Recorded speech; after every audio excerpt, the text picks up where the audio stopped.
Welcome to the Outer Realm with MicheleDerocher and Amelia Pisano. Airing live on the United Public Radio Network, 105.3 FM in New Orleans.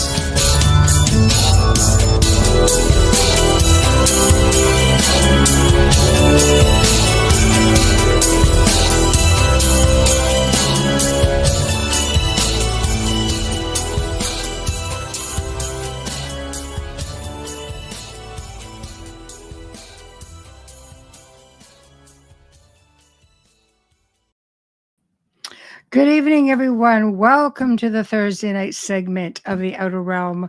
We are broadcasting live on the United Public Radio Network, UFO, Paranormal Radio Network, 105.3 from the Gulf Coast, 107.7 FM from beautiful New Orleans.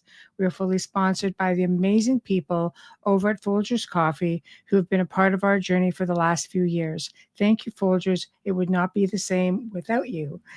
Also, thank you to Justice Snicker, a.k.a. Justice Snick, the Sonic Surgeon, for the contribution of his music. And that's the intro that you just heard.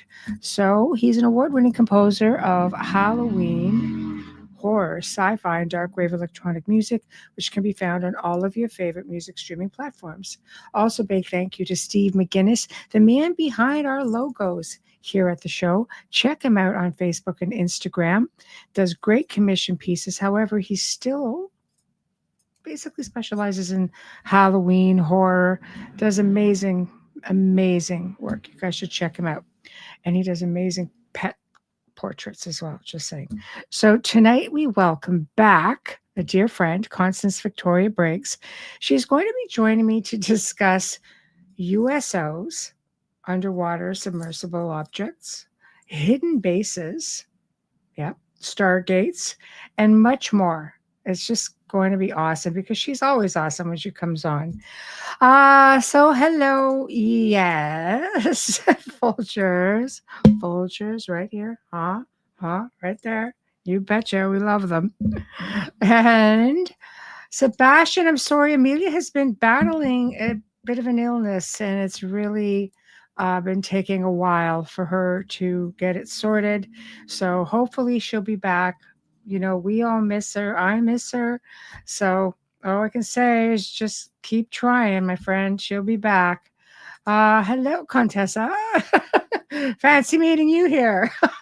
Nice to see you. Also, hello, Mark. Hello.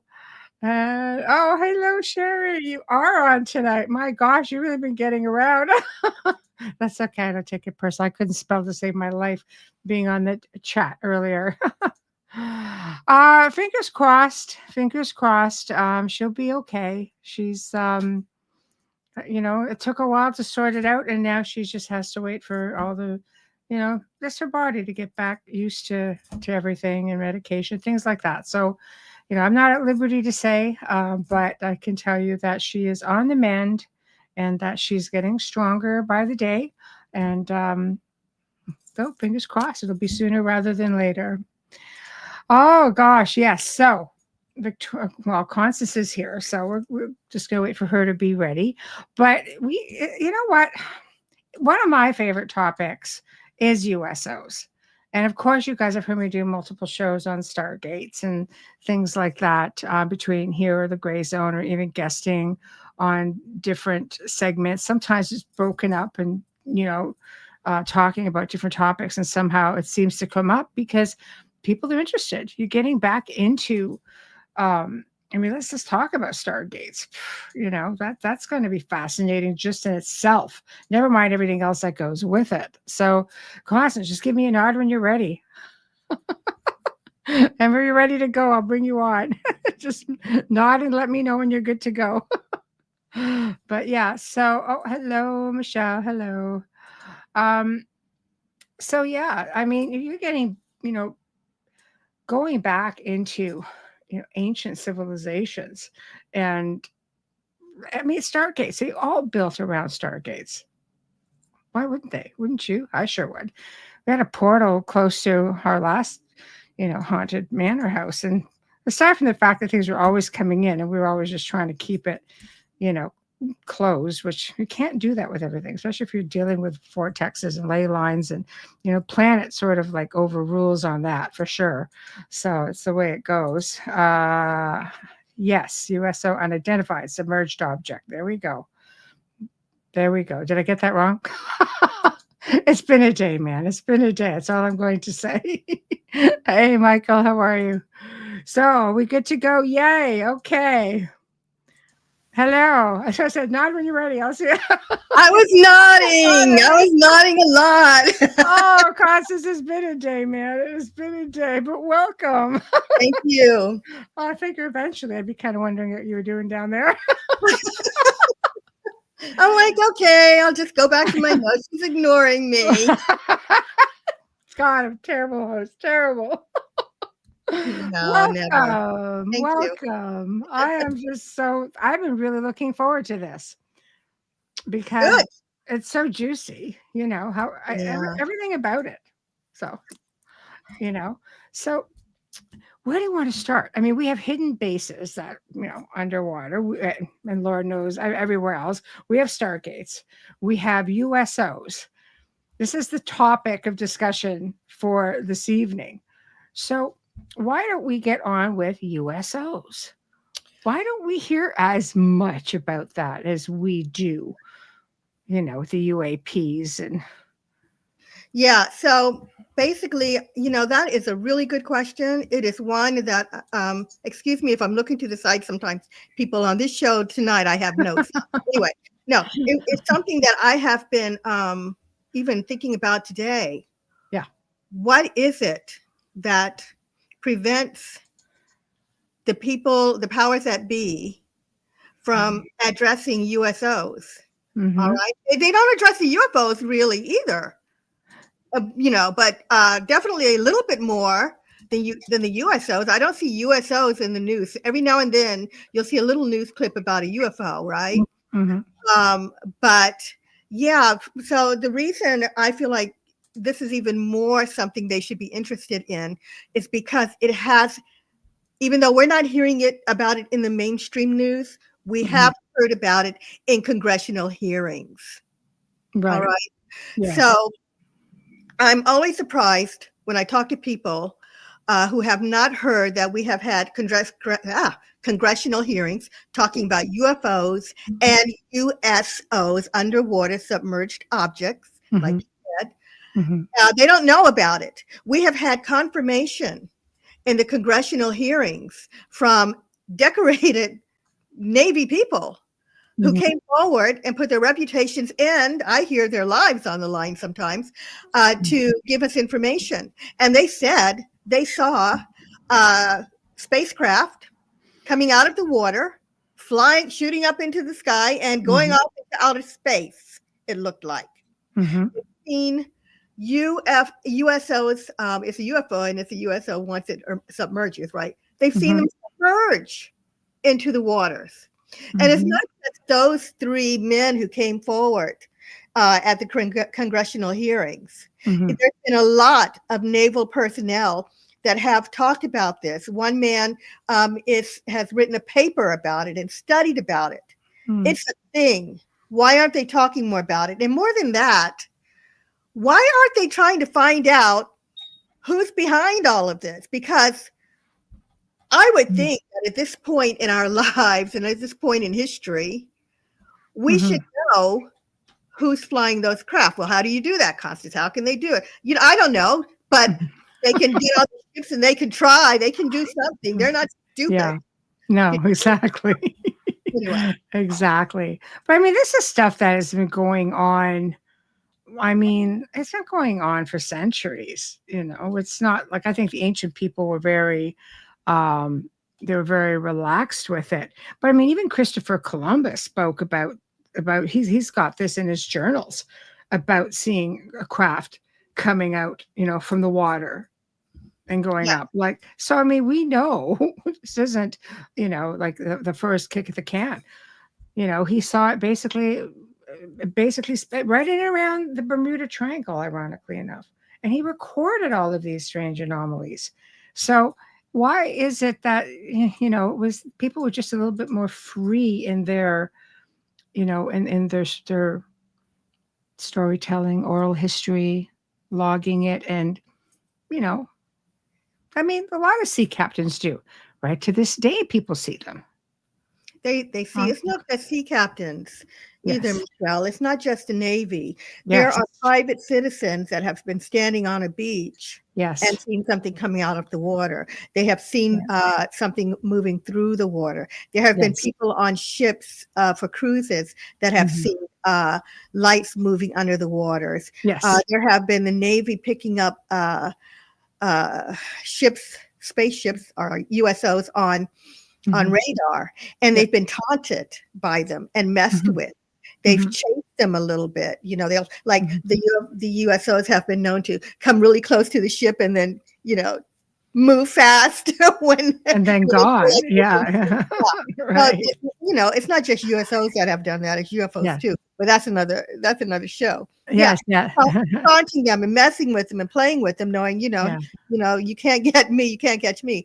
But I mean, in all seriousness, I don't know. Maybe they're extraterrestrials or intraterrestrials with a sense of humor. When they're doing that kind of thing. But there have been some people who said they've seen not only lights beneath a ship, but what looked like slowly a city of lights coming up, like a city under the ocean. It wasn't just surrounding the ship, it was coming up in all directions. They've seen that. Like there's some kind of city emerging.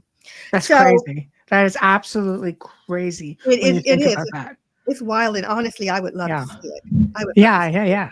Well, you know what there have been reports of seeing cities in the sky, people taking pictures and going, like, what is that? And when they start filtering the photo, it's like it's a bloody metropolis city, like a floating city. And this right all over the world, people see this. Well, and then they try to play something like that off by saying, oh, it's just a trick of the light. Yeah. They come up with all kinds of weird excuses for the things that we see, but they've not been able to say much more about this since those three men came forward. Okay. Yes. So when I'm looking at this information, I'm trying to figure out not only what the USOs are or why they're there, but I'm trying to find out, who's driving them. So, and honestly, I live in a location where they have been seen, but I haven't seen them because I'm not someone I'm in Southern California. I'm in San Diego, and I'm 7 minutes from the beach, but I don't drive down there and sit in the dark and watch for USOs to come out of the water. But they have been seen.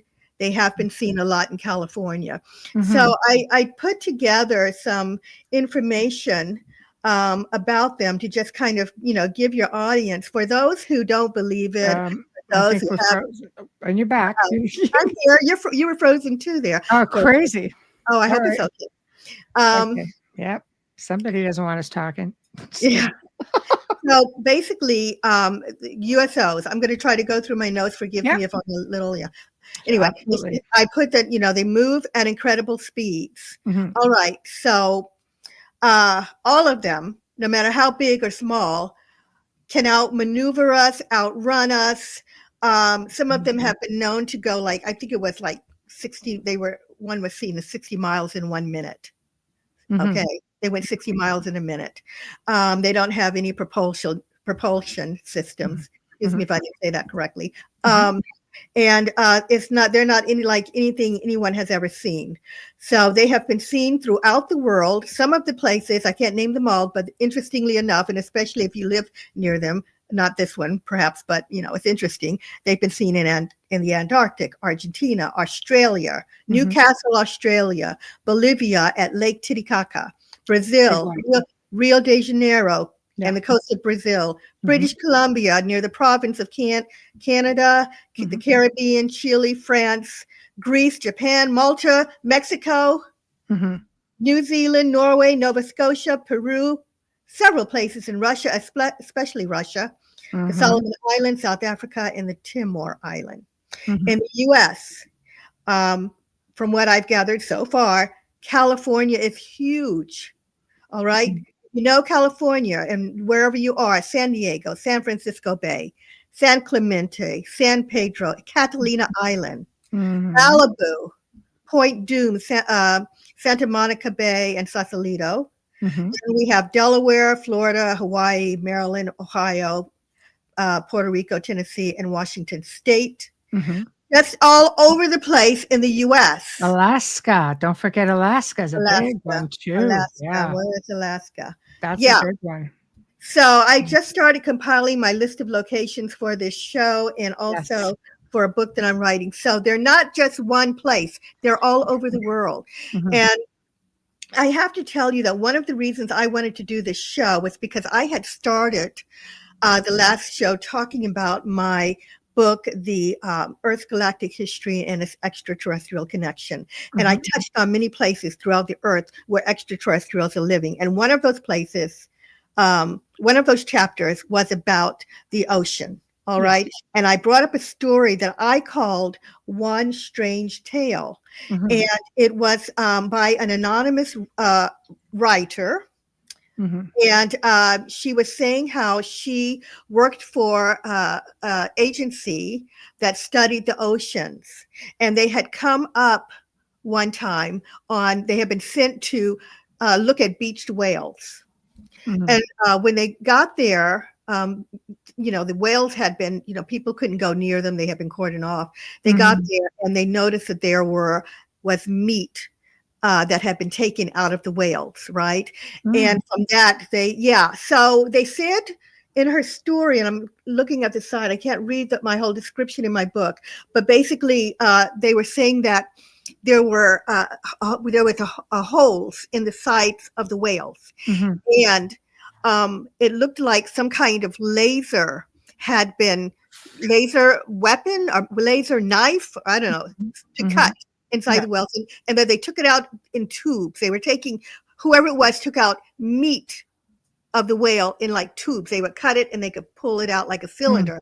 Someone was eating whale meat, right? And she went on to say that they decided to investigate the area further because it was just too weird, right?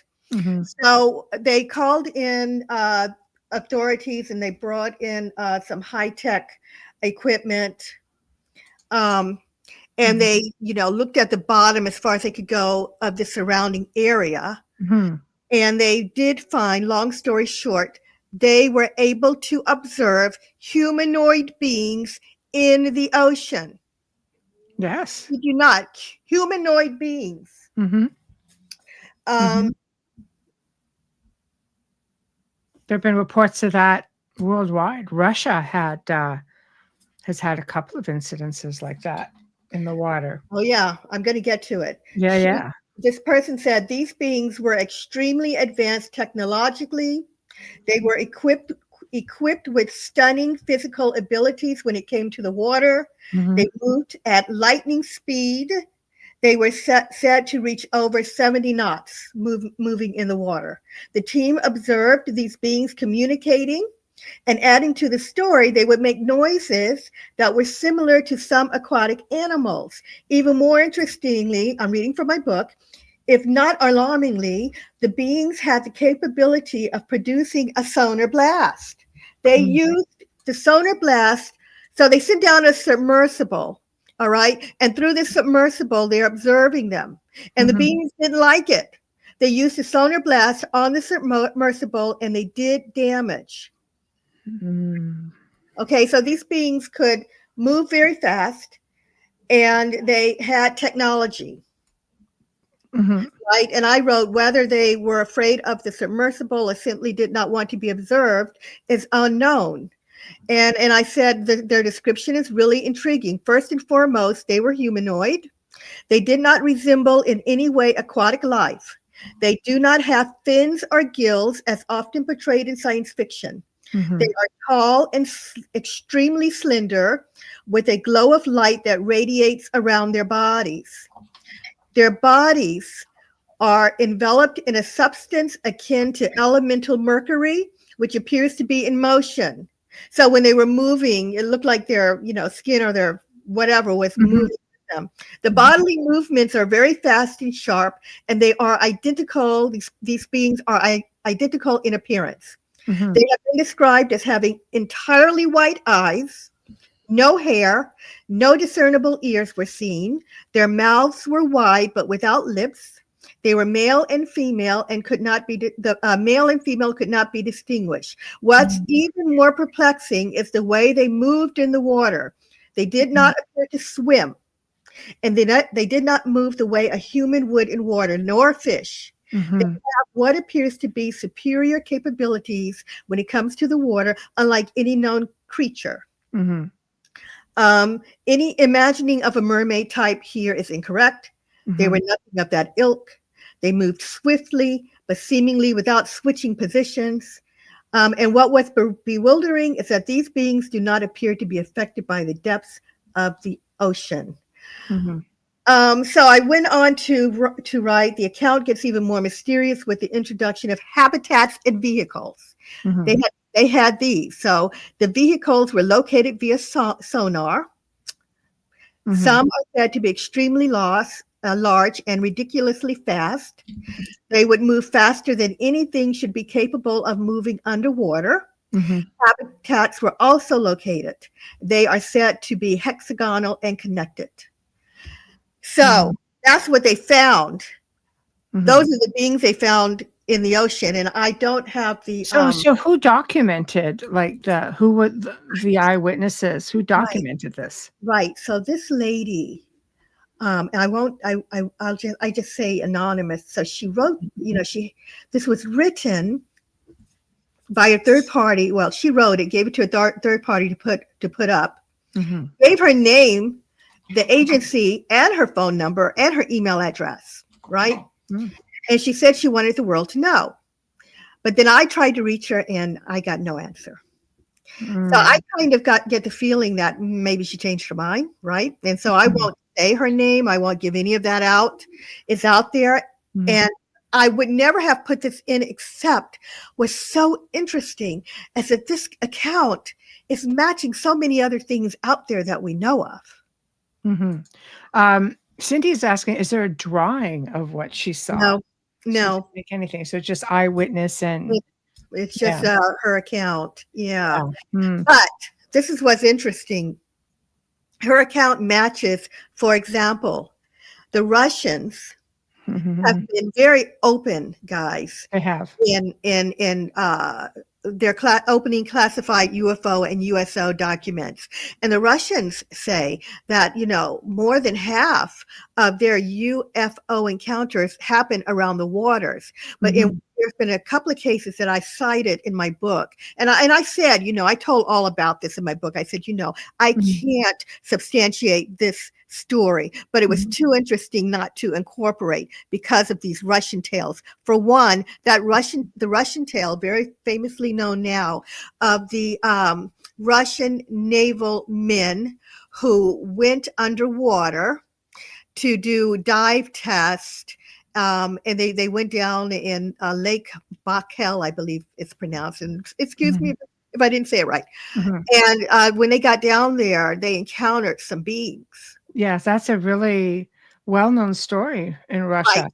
So you guys can go look that up. It's out there. Why isn't that, why isn't that considered disclosure? I don't know, right? Yes. Because I don't think because it's the Russian Navy who are coming out and pretty much saying this is what happened to us. Russian scientists have said that there was stuff out there. Is it because nobody really wants to pay attention to them because they're the Russians? I don't know. Like, they're very open about many of their experiences. When we're on this side of the world, and CE5 becomes this huge movement, just huge. Meanwhile, Russian scientists in the 80s are saying, we don't have to go to the stars. We don't have to go anywhere. We just sit here and call them from one of their bases, the scientists. And they've been coming down since the 80s, and all of a sudden we're all goo over CE5. I'm like, wait a minute, this has been done before. Right. So, like, does it just count because if it's here? Like, like Shag Harbor in Canada, that's another big one. That is very well documented, very well written. But that's just the craft. It doesn't talk about these aquatic beings, but we know there's all kinds of different beings out there. Why is this such a hard pill for people to swallow, I wonder? I don't know. I don't know, but I'm worried that time is going to run out somehow. Yeah. And, I mean, there is, for me, I think there's a slow drip of what they're calling disclosure, or, our movement towards what we would call first contact. Although, if you ask me, we've had first contact, but I'm talking about on a mass scale. People are just going to be in shock if they don't listen, because we really don't have relationships with these beings. We hardly have relationships with each other here on Earth. That's and here true. are all these beings out there. We've got them coming from the sky, from the solar system, on the moon and Mars. And now, we're looking at things going on in the ocean. What in the world is going on? Well, let's talk about, stargates, portals, interdimensional, just popping zip, zip, zip, zip without a craft. That's right. Right. There's a lot going on. And we cannot keep up. We cannot keep up with any of them. And it's said that, we're under some sort of protection, which I kind of believe, because, meteors have been pushed away from Earth that looked like it was going to hit us directly. I haven't seen anything hitting in my lifetime that hurt us. And I do believe that they do hit. I do believe it is a huge possibility that we are protected, but we don't know what that entails for how long, So my point is, we don't know what's coming. People should be listening, in case we all need to band together in this world, just like, Reagan once said, against the outer space foe. We don't know. Maybe, we are a part of a galactic federation. We may belong to a sector in the galaxy that looks after us. But, what about the other parts? We can't play nice in the sandbox most of the time. So we have a hard time. So, but okay, here's a question. Why are we all assuming, or why do many, I won't say all, why do people assume that we need protecting? Because there's people who have really amazing extraterrestrial encounters. I've had great experiences. Great experiences? Did you say great? GREAT? Yeah. I mean, it's like, it's like anywhere. You think you live in a safe neighborhood and you're a little bit more free, right? But you never know what might pop up. Right. So I'm just saying, big and angry. Right. I mean, nothing bad has happened. Nothing, as far as we know. No one from the ocean has attacked us, and no one from the sky. But, what do we know, really? I'm just saying people should have an open mind and be paying attention to what's happening, because you don't know. If nothing bad may ever happen, but it would be nice to be in the know, I would think, and they don't want to be. I don't really get it. All right. If you factor in that, our powers that be go to great lengths to sort of blue beam us. I'm more, curious about that sort of deception than I am about what's actually happening, because these things have been around long before us. These guys have been around for hundreds of thousands of years, according to, if you get into Anunnaki and things like that, if you're getting into the ancient Sumerians, if you're getting into the Dogons, if you're getting into, the list goes on and on and on and on, the Hopi traditions, the ant people who are already here, who have helped them not once but twice during Cataclysm, which to me is pretty cool. But they've been around a long time, and here we are. We're still here, civilization. We're not the first kick at the can. we're round 3 or 4 of a civilization. So here we are. We have evolved. Some believe with their assistance, some believe not. But I don't know. So what should we be? Do you think we should really have to fear what's coming up, or do you think is it the unknown? Maybe. I don't think we should be fearful. I just don't think we should be in the dark. No, absolutely not in the dark about anything. I just don't think that we should be walking around like we're the greatest, we're the only ones in the universe. God is only looking down on us, and ignoring all of the signs. Yes, that we are evolving, and some people say ascending into something more. Mm. All right. But I also don't think that we should be naive. Mm-hmm. I think that, Mm-hmm. I agree. I think there's a polarity that there's good and bad in the universe. I don't Mm-hmm. think it's all good. So I Mhm. just feel like, we should move into a more Star Trek kind of thinking. They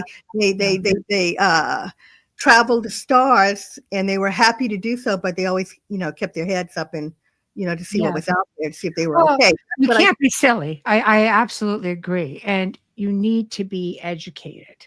And that is being kept from us, essentially. Well, it's being kept from us, but also the part that we do have, people are not paying attention to. Congress did not hide Mm-hmm. those hearings. Yes.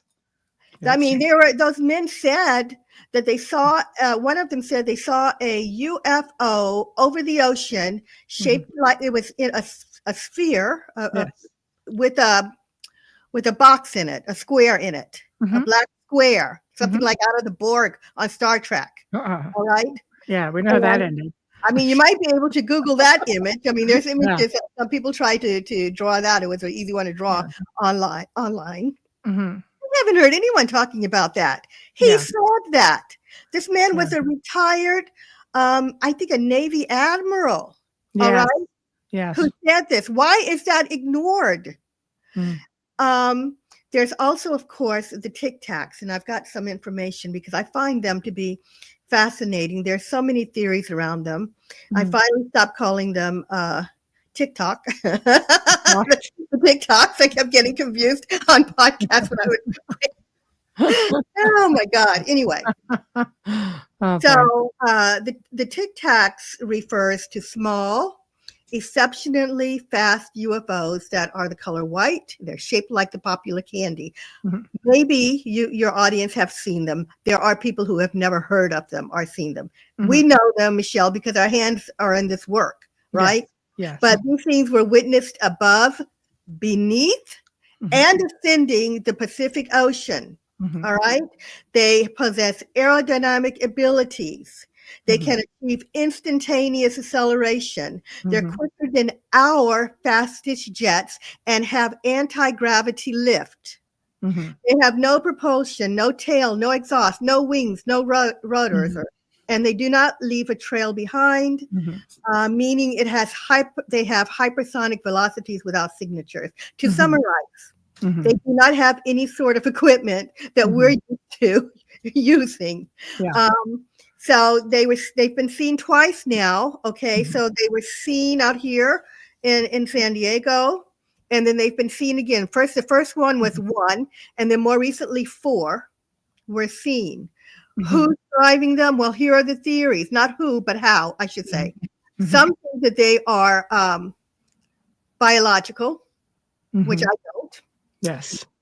And some believe that they may be being flown via thought, being connected to the craft, Mhm. all right, and thinking how to fly them, which is something that NASA has actually thought about Mhm. with our future. So it's not an unknown kind of scenario. It is Mhm. also similar to a story that came from the moon, where what the story of Apollo 20 was supposed to be a hoax story, but Mhm. all of this pictures that look pretty authentic of a alien that they found there deceased, but she was Mhm. connected to the ship. Yes. Same concept. Now, how is Yeah. that a coincidence, Yeah. right? Right. So they think they could be flown that way. However, that first Tic Tac was seen over the ocean, over swirling white water, Mhm. as if it were communicating with the largest ship under the ocean, but that some said may have been a mothership down there. Well, let me add to that. Those were seen by, the pilots from the USS Nimitz. Now, Nimitz, I only know this because our producer and owner of the station, Joe Montaldo, served on the Nimitz when something happened. When something happened. But there were the Nimitz. I mean, I just think it's like luck of the draw if you were interested in that sort of thing, because they have had encounters with their fighter jets, like the Theodore Roosevelt, that go back to 2004, 14, 2015. But the Nimitz, I think, was in 2014 also. But it's the same idea. And they're the ones, and it said what it is with the TikTok is it was above an ocean disturbance, which was like boiling water. But, you really, you need to talk to Joe when you write your book, and he'll tell you the story about when a craft landed on the Nimitz. That's one you're not going to hear about, because that was when he was there and they had to sign NDAs. What are they afraid of? Why do they have to sign NDAs for that?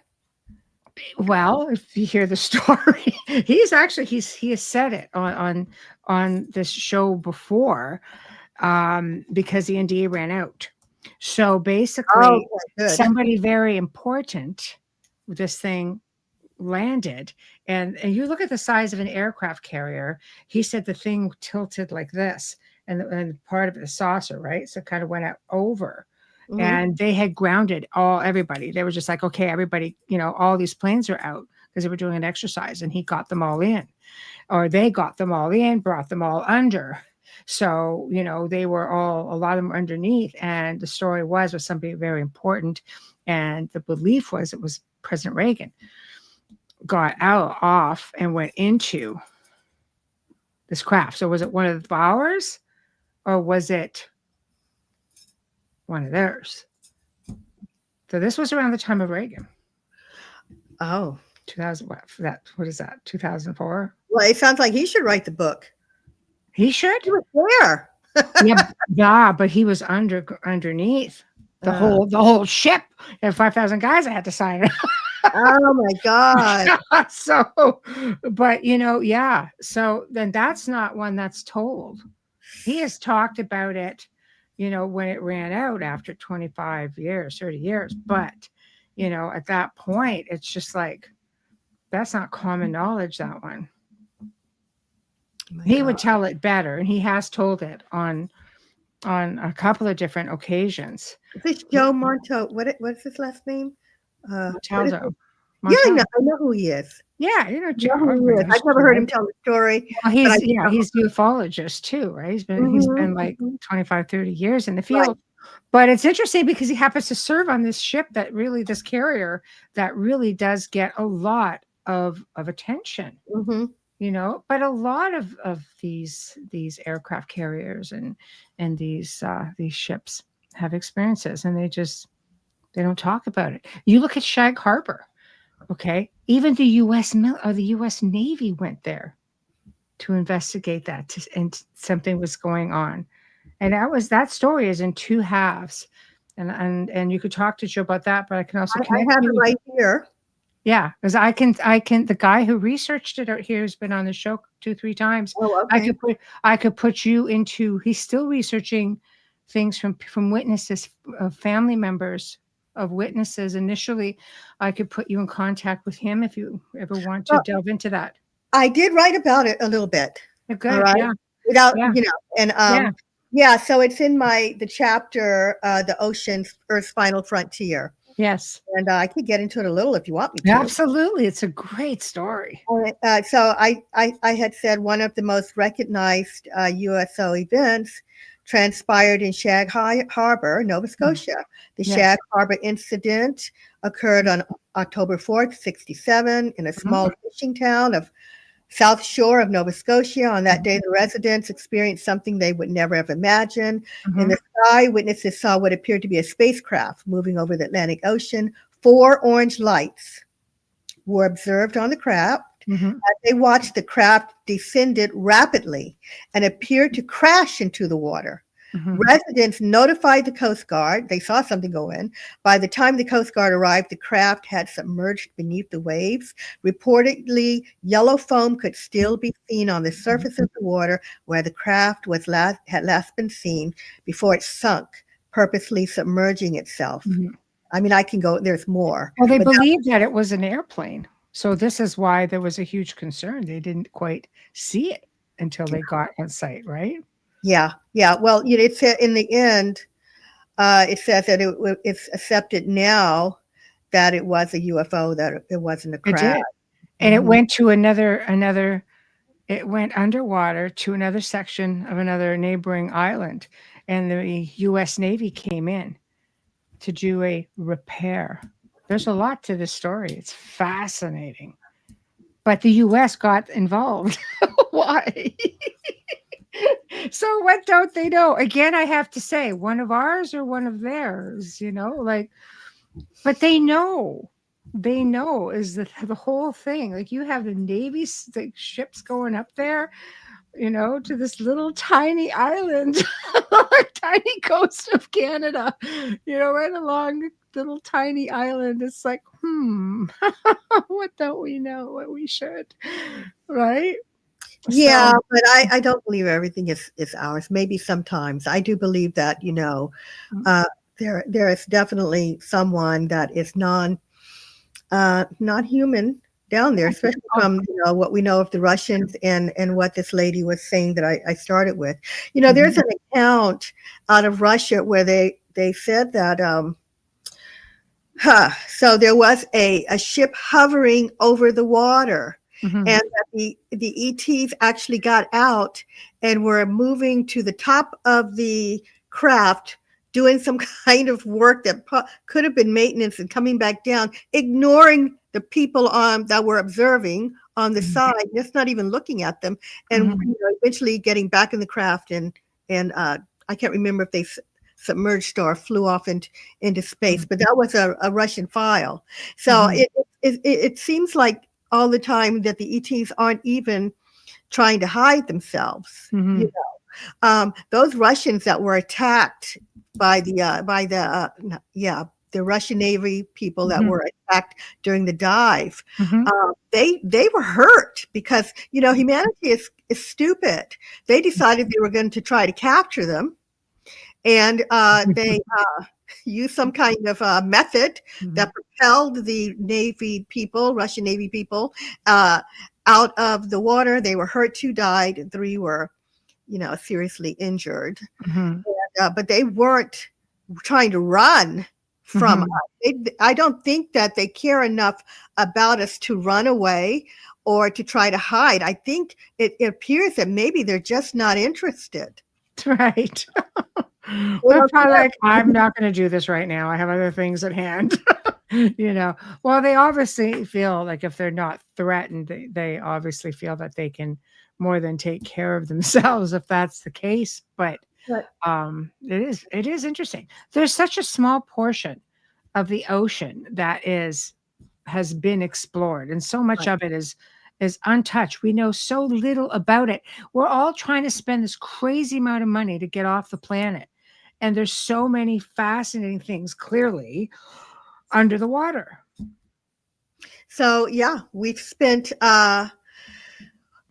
we've examined or explored more of the moon than we have our oceans, and I think it's just 90% or 95% of the oceans have not been explored, and it's only 1%, less than 1% of the moon have we explored. People say, "Oh yeah, we've been there, done that." We really haven't.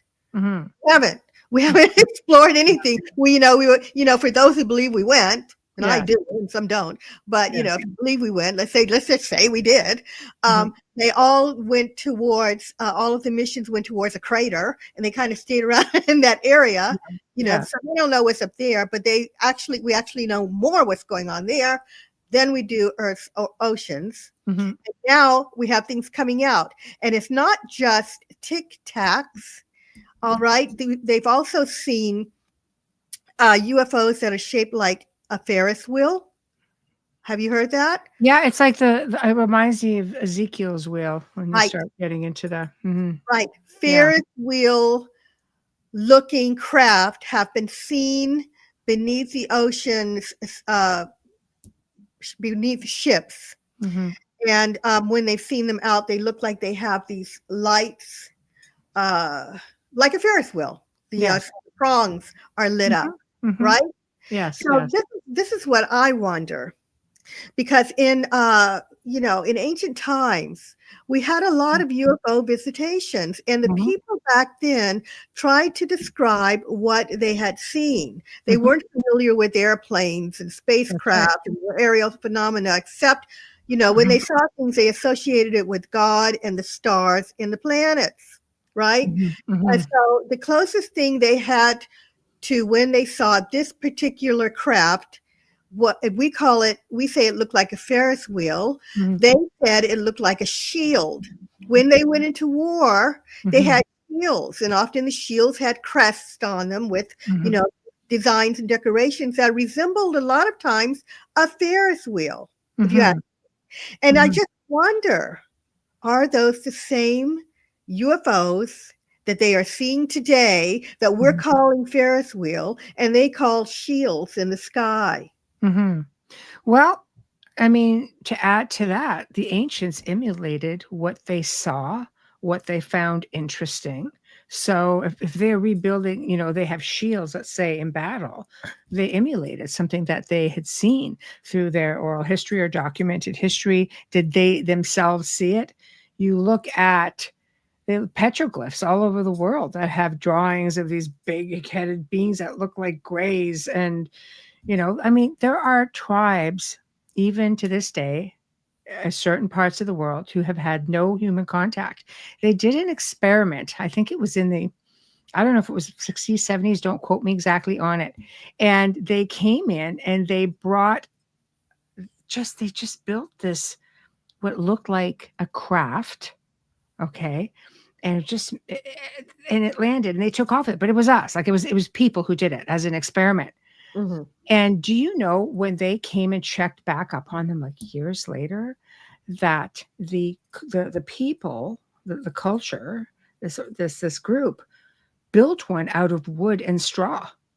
They emulated what they had seen that dropped down because they had never seen anything like it. So the ancients would have emulated and would have drawn and documented what they saw to the best of their ability. Right? Isn't that something? Doesn't that just, blow you away? That a lot of the things that were worshipped in history. I was trying to read that. I'm sorry. Oh, sorry. Yeah.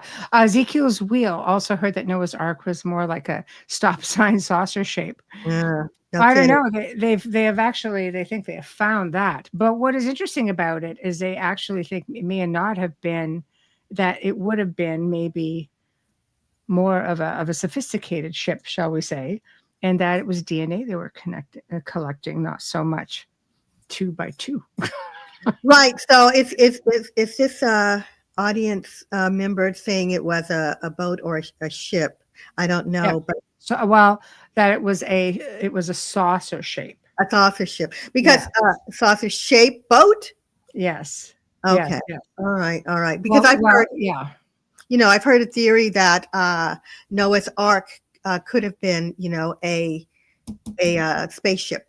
Yes, and I think that's what he's trying to say. Oh, okay, yeah. And what was, like you said, being carried on there was DNA from here. I never say this right, so this is Don, who's going to have a show here on the network, but he's from the Navajo Nation, and he says some of the clans were brought here through a Stargate. Lots of stuff goes on over. Oh, I believe it. Oh, it's crazy, the stuff here. No, I believe it. That's a whole other show. Where did we come from? How did we get here? Who are we? How many species of beings are we from the stars? Oh, yeah. I mean, we can go on all night. Yes. Oh, yes, absolutely. But, I think there are a lot of the Indigenous people throughout the world, not just on this side of the world, who have their oral history, who have seen all of this. They've seen all these things. This is why we see petroglyphs. This is why we see hieroglyphs. This is why we see ancient structures built, to either honor the beings that they have seen, whether they've come from the sea, whether they've come from the stars, whether they've come through a Stargate. You see it everywhere. So why do you think that the powers that be in this day and age, are like, well, No. Well, okay, maybe. Okay, wait. For thousands of years, we've been seeing stuff. Okay, I have two theories. Okay. Number one is Yeah. that they are clearly, to me, trying to hide something. And Yeah. I mean, maybe, I keep hearing this is a different area of research than I do. Yeah. I'm Yeah. more into, but Yeah. this thing about reverse engineering technology that has been Yeah. kept, that we have gotten, I mean, Mhm. one of the big jobs of every country is to protect the citizens. And sometimes I wonder if this is just, defense related. They have something, that they don't want us to know. They don't want us to they don't want to give those secrets to what they call the enemy, although we're all one in this world, but that's another story. They don't want the enemy to know their secrets. I think that might be part of it, and I don't have enough experience. There's a lot of ufologists out there working in that area that could, say a lot more, but that's just my simplistic view of why. Yeah. And the other thing is, I often say that disclosure may not be in our hands, that it may be in the hands of authoritative extraterrestrials. You see, I don't believe that in the universe we're just, meandering about willy-nilly. I think that there is a hierarchy of authorities, just like we have on Earth, even though ours aren't doing very well. Yes. I think out there, Yes. you have that. And it just may be that the reason we had more open contact in ancient times than today is because it was allowed. Somewhere along the line, it looks like they pulled back. People had open contact with extraterrestrials in the past. They lived with them. They had relationships with them. It was all fine, but then they stepped aside. Where are they? Did they leave, or are they just incognito? Did they? My theory is that it was to maybe watch for humanity to grow, to let us mature. We were a young race. They either created us, helped us to come here, and we had to figure out a way on our own, and they're just waiting for us to mature, to grow into that knowledge, before we can become a part of a galactic community. We are a warring species, and we can't get it together. What if there is someone out there monitoring us and watching us and waiting? Could they be here? Could they be in the oceans? Could they have been there all the time? Just, maybe that's where some of them went, and they've been monitoring us. Okay, well, let's look at a different hypothesis. We know that there was a great flood.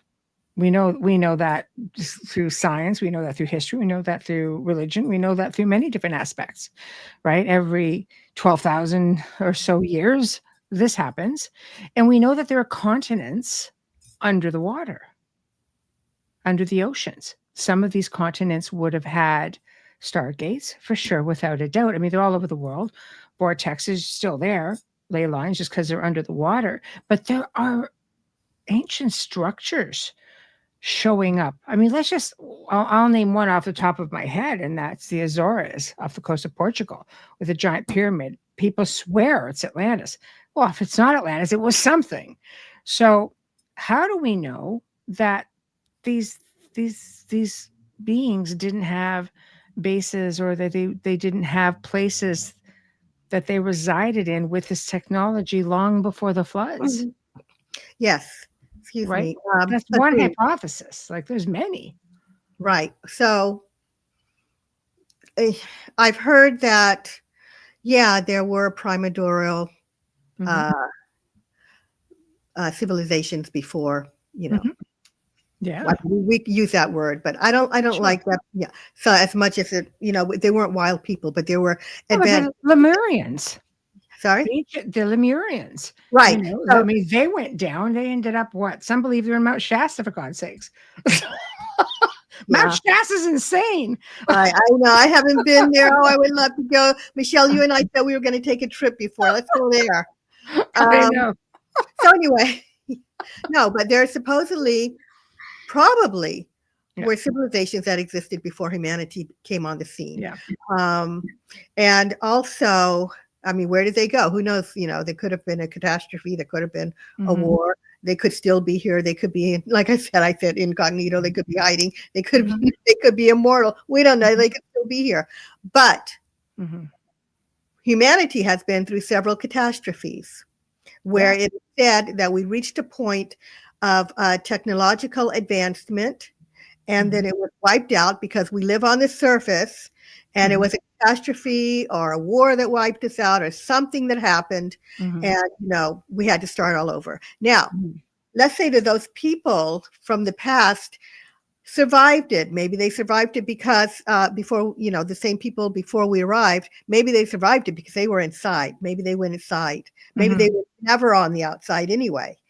Yeah. Maybe they are part of the inner earth, which is a whole other story. Yes. It's huge. There's someone inside the earth. So check out our last show.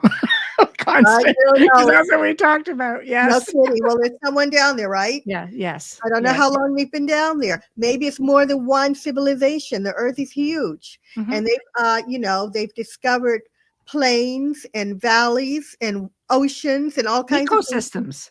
Yeah. Right. Inside the earth. Now, could those be the beings that were here in the very beginning living there?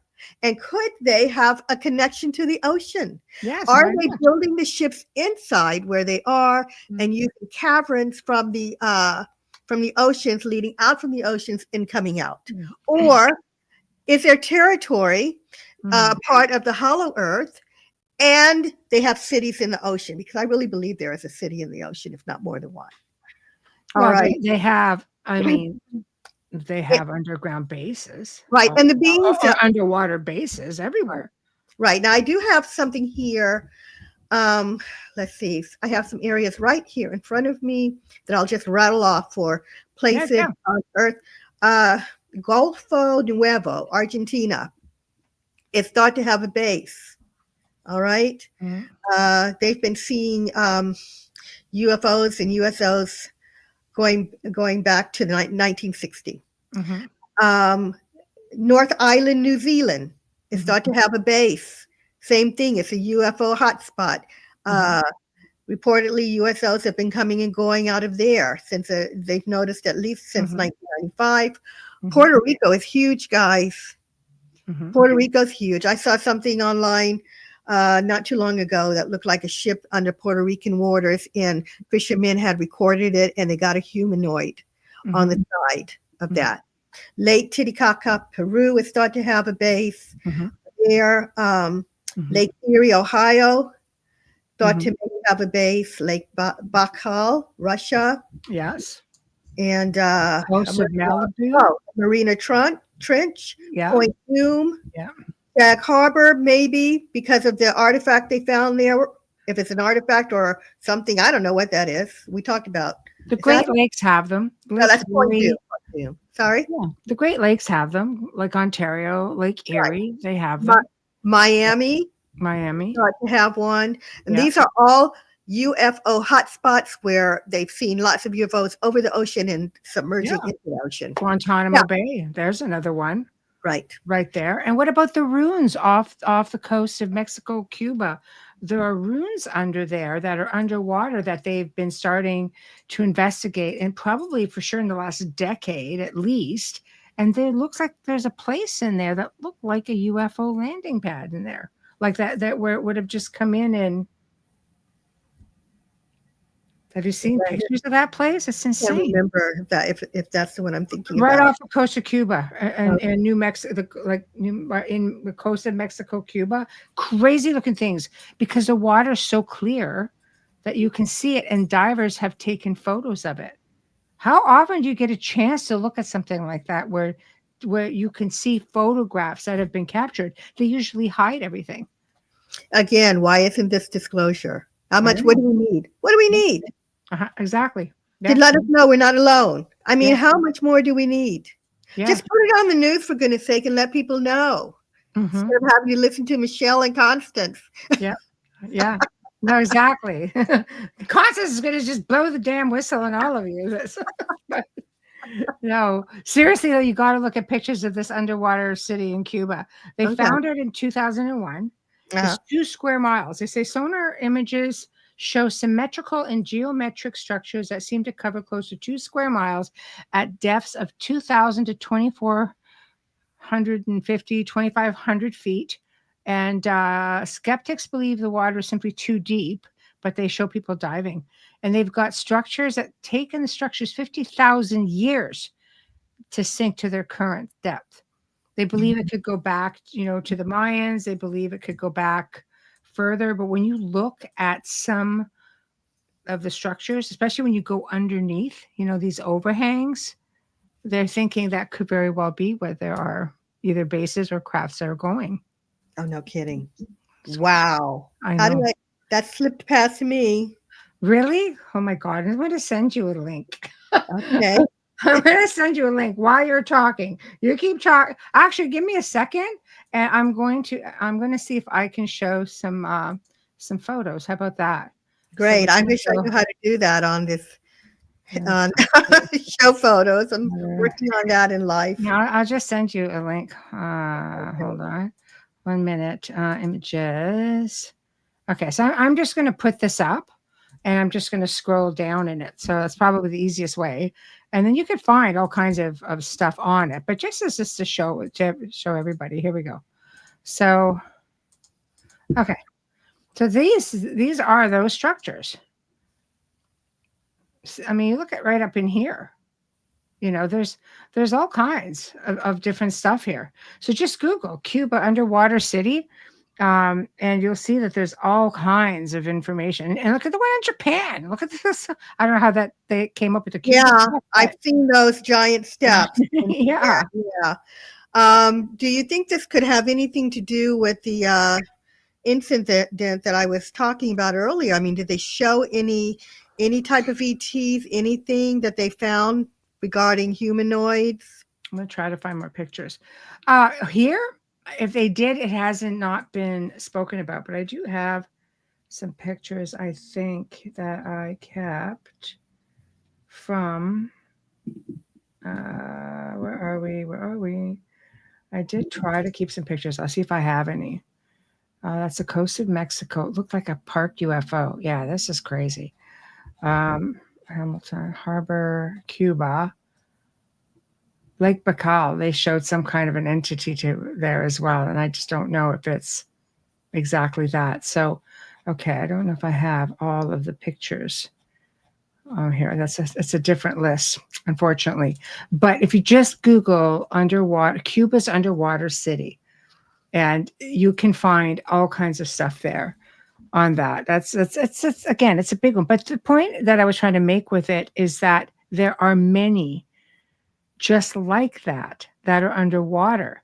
If you're getting into lost continents, I mean, you have to think about, some of the races of beings that were there. The ancient Lemurians, were said to have had incredible technology. So their whole continent, like they're right near between New Zealand, like they're just in Australia, they were down in that area. It would have been easy for them to make their way over. They figured to South America. Mm-hmm. And there are traces of them there, and some of them even right into Mount Shasta. Can I tell you how much stuff comes out of Mount Shasta? We know there's a base in Mount Shasta. How do we know that maybe some of these ancient cultures just haven't found a way, that they don't have ancestors, for example? That this is not a technology that was learned. It may have been a technology that they had all along. We don't know where some of these advanced beings come from. Did they come from the stars? Were they here already? We're not the first kick at the can, like I say. No, and well, yeah, no, it's all pretty fascinating. I need to learn more about Mount Shasta, I think. Oh my gosh, yes. You can go to Mount Shasta, woman. You're so close to it. I know. Oh God.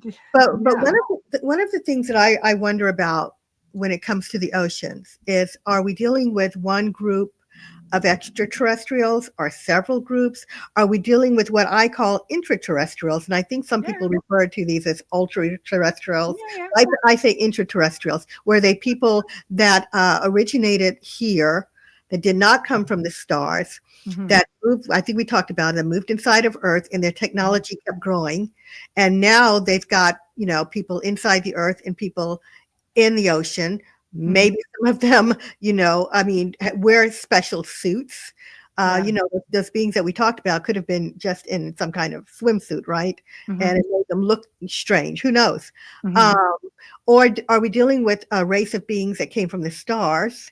Mm-hmm. Because we have found water worlds that look like they, you know, may have life out there, and you know, there may be life on these watery planets. Mm-hmm. Could they have come from a water world gone bad, gone where the sun was dying, you know, and they had to escape, and they were advanced technology, and they came here because Earth has so many oceans. Are we dealing with a group of beings like that? Because these beings are not making themselves known to us. No, but there's believed to be aquatic beings as well, like humanoid aquatic from living under the ocean when you say underwater city. There've been testimonies to that. Oh, okay, yeah. So I mean, if there's any truth to it. And I think there is, and this is all speculative, of course. But you know, I talked to you before about the Dogon. Yes. You know, they came and they could live on land and water, and they preferred water. And you know, that's, you know, been documented. That's not a myth. It's not a hoax. No, it's there. You know, they came. We have evidence because they gave the Nomos gave the Dogons, I said the wrong name, information about the stars that we didn't know. We learned, you know, many years later. So we know it. They didn't have telescopes or anything like that back then. How did they know about all that? Right. So we know that these beings came from the stars. They said they did. They saw the Dogon saw the Nomo land. What I had told you before in the last time I was on is, did they leave? You know, they were seen going into the ocean. And did they ever leave? Are we looking at the descendants of the Nomos when we're looking at aquatic beings? So it could have been beings from the stars, and then it may not be the Nomo at all. Maybe they decided to leave eventually. We don't know who's down there, but we do know from that story that there are aquatic extraterrestrials, and why not? Yeah, I agree. And do you remember the episode of Star Trek years and years and years ago, decades ago, where they had to come back and save humpback whales because they were the only ones that? Do you remember that? I think that's like one of my favorite movies. I know. I love it. I love it. But you know where it comes from is that dolphins and whales are considered to be very connected to extraterrestrials. And a lot of researchers have claimed that dolphins are descendants of aliens who came here like roughly 100,000 years ago. There's a lot that has to do with it. And plus their IQ. They're really, really intelligent, both, especially dolphins. Now, I know we would have talked about this before, right? But, well, first off, ET, do you know that they come down and they abduct dolphins? In 2016, a UFO appeared over the Toyota Stadium in California, your home state, while dolphins were performing in front of people at about 7:15 p.m. at night. Now, there's all kinds of people there. And by 8 p.m., the object that came in became clearer and clearer. By 9:30, the stadium security noticed 2 out of the 6 dolphins were missing. But take that a step further. You've heard me talk about the Order of the Dolphins and SETI. So a group that was of scientists formed, and these scientists, we're talking Carl Sagan, Frank Drake, John Lilly, Melvin Calvin. We're talking big names here, who formed SETI, right, which is a search for extraterrestrial intelligence. They believed that dolphins were as sentient as humans and wanted to learn their language, and felt that dolphins would prepare humanity for deciphering alien language. Oh. Right? So what are we missing? The animals seem to know. But dolphins, Joe told me dolphins, when crafts have come down and or when they're hovering over the water, so if they're coming up, coming down, dolphins circle around them, underneath them. Yeah. I don't know. I didn't know that. I do know that, you know, with this landing from the astronauts that just came down, did you see the dolphins had gone over there and were circling that? Did you see that? See? So there's that connection again. People were like, what the heck's going on? Why are they doing that? But and also something that I recently heard is that it is illegal to try to communicate with dolphins. Did you know that? I did not know that. So Yeah. now you know why. It is a felony. Now, Yeah. to try to do that. I mean, who's good? I didn't know that until recently. Why? Right. Why? So that would make, that makes a whole lot of sense. And we all know they're smart. And Well, there are some ETs that click and clack like dolphins. Yeah. Isn't that amazing? I love that. I know. love that. And I in, know. I was thinking that in that Star Trek episode, and I can't tell you how many times I've seen it, I think that there are species on Earth that came from different places in our Yes. galaxy that were brought here. I believe Octopus is the Earth one. was- yeah. Oh my God. Yes. Right. And I believe that the Earth was, terraformed and beings were brought here, etc. Yes. So it wasn't so far a stretch for me to see that there was a probe in outer space trying to communicate with the whales on Earth in that movie. Yes. How many, and the other thing is, they say that life imitates art. And I've told you the story of Gene Roddenberry, right? Yes. Remember that? Just to say to your audience that Gene Roddenberry, who was a creator, writer, director for Star Trek, was sitting in on meetings before he created the series with extraterrestrials. The lady was channeling them, and the extraterrestrial said that they were traveling the galaxy on a peaceful mission, and it was a crew of people from different worlds. Council of Nine, I think they call them. Okay. Yeah. And And anyway, so he was there sitting in on these sessions. Long story short, it is believed that the inspiration for Star Trek was from those meetings, and that even some of the scripts, ideas for the scripts came from that. And so, yeah, who knows? It makes sense trying to ease us into seeing on screen these peculiar beings intermingling with humans, right? Like Klingons, people that look different. And how would we as humans, would we accept that? How would we feel about seeing that? Media always has a way of giving us hints, or it's a good experiment. Let's see how they react to this, to see, could we ever integrate? Could we ever, could ET beings ever integrate into our society? How would people feel about it? As Star Trek progressed, I mean, come on. Like there have been some pretty far out looking characters on there. Yeah. And what it has taught me is that you cannot make fun of anyone or anything, because we have species all over this earth that look different. And out in the galaxy, where I believe that there's other life, they could look like, who knows what. You just can't, I feel like say, oh, that's awful, that's ugly, because it's just the way that a being may look. You don't have to. So anyway, that's what it taught me. Just be all accepted. Yeah. Darn it! But I mean, if what they say about dolphins are correct, they're cute. Yeah. I love dolphins, but why do some people really connect to them, and others don't really give them another thought? They may be communicating with them. They may be telepathic. Maybe that's why some people connect with them. Yeah. Gene Roddenberry is said to have had intel on ET civilizations. Oh, for sure. See, there you go. They're giving it to him. Yeah. And I believe that. And you know what else? I think that we may be influenced in our media to be educated about the stars. The media is a way of educating us about what's going on out in the universe and in the oceans, and them trying to communicate to us that we're not alone in the universe and to prepare us. I think that the media is doing that, and Star Trek was a catalyst for that. And I believe that extraterrestrials are telepathic, a lot of them, and that they can give us information, inspiration, communication, telepathically. Absolutely. We don't even know it. I know I've been writing sometimes, and it feels like there's someone else writing, that these thoughts aren't mine. So I do believe that they could be working through people, and people don't even realize where the ideas come from. Well, that is part of CE5. I've never had to do CV5. I've just had to connect telepathically because I'm a lifetime experiencer. I'm a generational experiencer.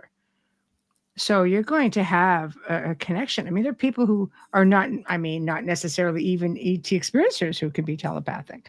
So you're looking at advanced beings. If they're popping around in crafts of any sort, or they're coming in dimensionally, interdimensionally, whatever the case may be, that's the least that they're going to have, I think, is telepathic abilities. It just, in my humblest of opinions, I mean, I would think, if you were that technologically advanced, you would have to be more advanced within yourself as well as a species. I agree. Yeah. I think one of the things, one of the reasons I speculate that we're seeing more activity from the oceans, though. Deep Space Nine. Yeah, absolutely. I need to watch Deep Space Nine. I haven't. Really? All the other, but I didn't get to that one. I don't know. I think I was raising babies. Oh, it was one of the best ones. Going on in its heyday, I think. Yeah. I'm going to check it out, whoever that was. Kazan. I've been meaning to. Yeah. Yep. Yeah. Oh, God. I forgot what I was going to say. Oh. So we've been seeing more activity of USOs coming from the ocean. We talked a lot about the shapes of some of the crafts, the most popular ones being the Tic Tac, and the right, and Big the candy. Yeah. We've also seen cylinders a lot and regular spaceships coming, but we've been seeing lately a lot of orbs and spheres. I don't like you. Let me take that. The word orb is actually not accurate because people, who are not familiar with this, they hear orb and they just think it's a thing of light. I think that they're ships.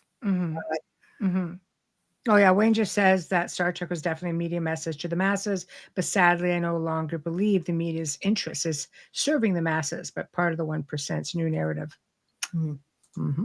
That's a whole other show. That'd be good for one of our uncensored shows, Wayne. Yeah. But like I said, it may not be us in charge. It may not be the powers that be in charge of humanity learning more about extraterrestrials, because they may have their own agenda as to when we will know about them on a mass scale, be it, our authorities like it or not, right? Or the media likes it or not. I think that the extraterrestrials have an agenda of their own. And I think that we are being prepared. Well, if you had mentioned earlier the being part of a galactic council, we talked a little bit about this last night with Debbie Dachinger was on and talking about ET a little bit, mostly shamanism, which is amazing in itself. But I caught a little bit of that. I didn't get to see the whole thing. Oh, it was great. It was great. She's awesome. But one thing we talked about was, again, a galactic council. If we're so many countries, we're so diverse, so many rules, so many regulations, so many leaders, so many people, so many differences. Do you think, we would actually have to unite as one? And I know people kind of go, one world order. But it's like I was saying, I consider myself to be an earthling from planet Earth, not just necessarily Canadian or American or right. So do you think we have to unify in this way before we could ever be considered?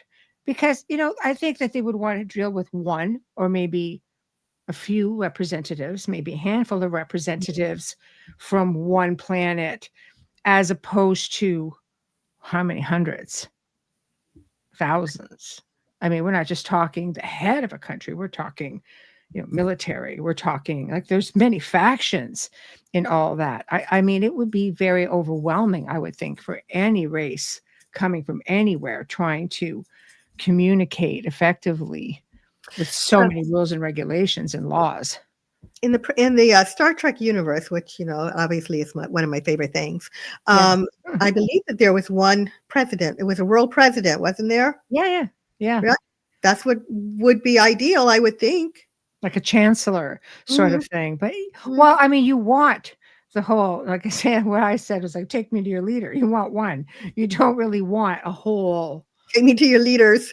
Yeah, exactly. I mean, I think it would be really hard. You want somebody decision making, not that a president would not have still the head of a military or the head of this or the head of that.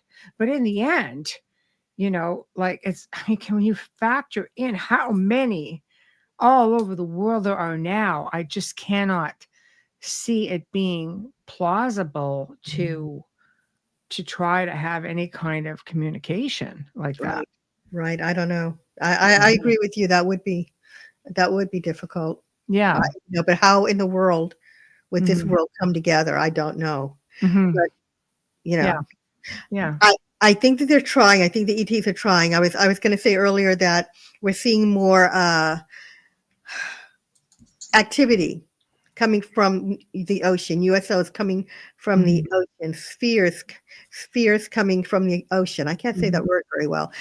Something is going on around the world. We're seeing more activity, and I'm not seeing it in my neighborhood. I keep waiting.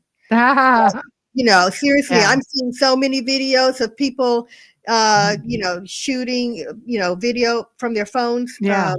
Of UFOs, and they're in every country and all over social media. The thing is, we have progressed to the point where we have all these cameras and there's no control over it, and you can't hide what people are doing. The whole world is not using a CGI or AI to create videos. Some of them are just outside doing it. Okay, they see something, and the whole world's not playing a hoax and lying. Yes. So we're seeing a whole lot more activity, a whole lot more over the ocean. So my point is, they are, I think, preparing us for something slowly. And that's what the word is. That's what the buzz is right now, too, among researchers and ufologists and things. And I don't mean necessarily the disclosure people. I just mean, everyone who has an interest in this, who's watching, are saying something is going on. Something is afoot, as they say. Something is afoot. I love it. Yeah.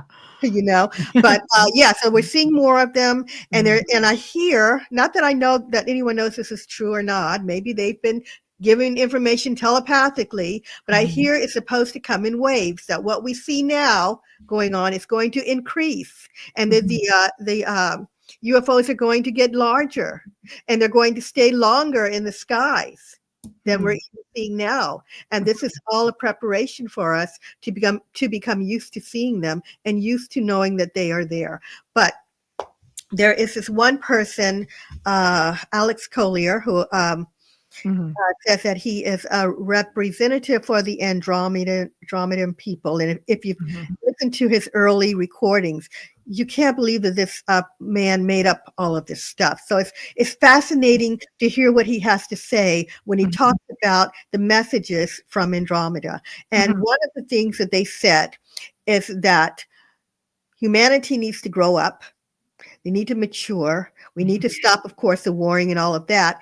And that if we don't, there's going to be consequences, that they're going to have to step in, because they're not going to let us destroy all the life here. When you think, if the earth really was terraformed and creatures were brought in from different places, or however, things came to be, someone was invested with with this earth project, and they don't want it destroyed.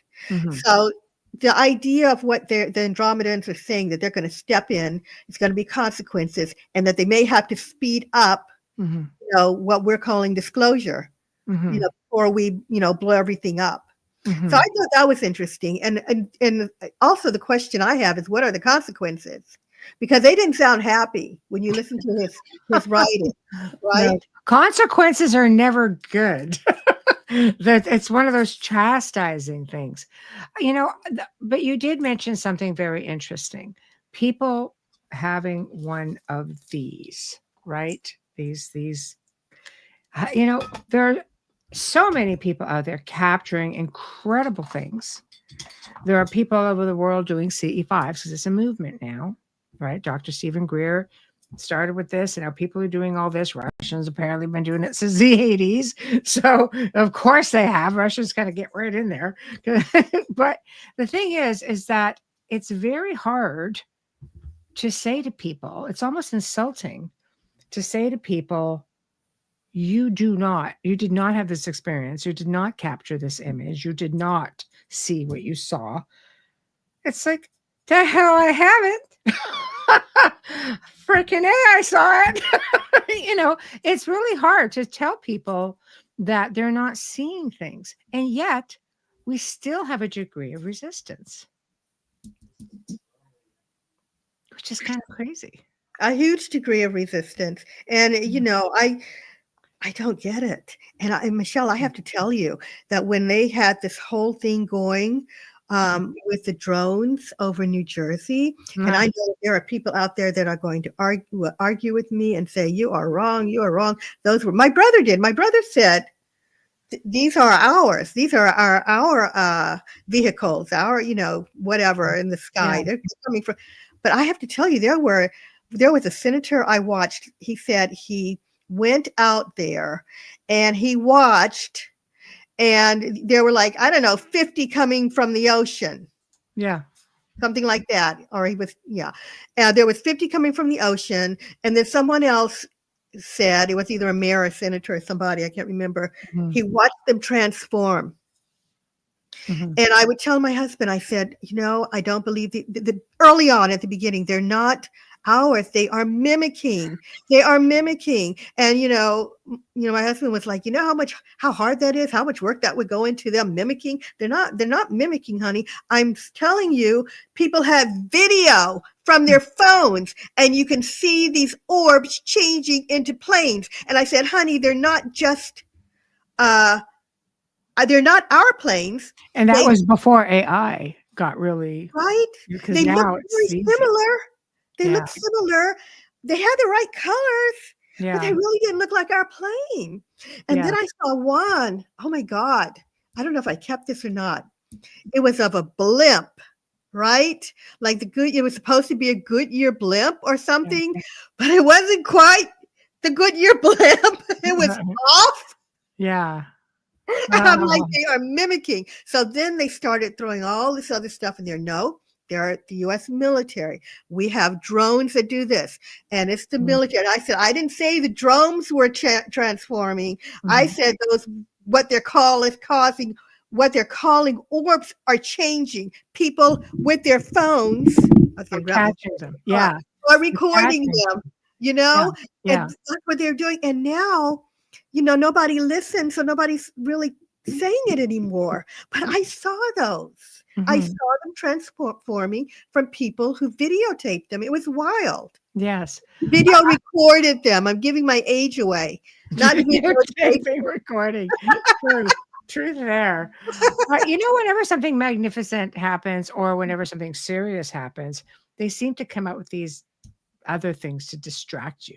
So you don't think about them anymore because you're too busy thinking about, oh, here's a squirrel in the tree. I call them my squirrel moments. Oh, squirrel, what's that? Meanwhile, all this is going on and gets ignored because this gets brought to the forefront because they just don't want to seeing everything. Right. But thank God for people who are recording things because that seems to be the recorded moment in time where an event takes place that can't all get wiped out.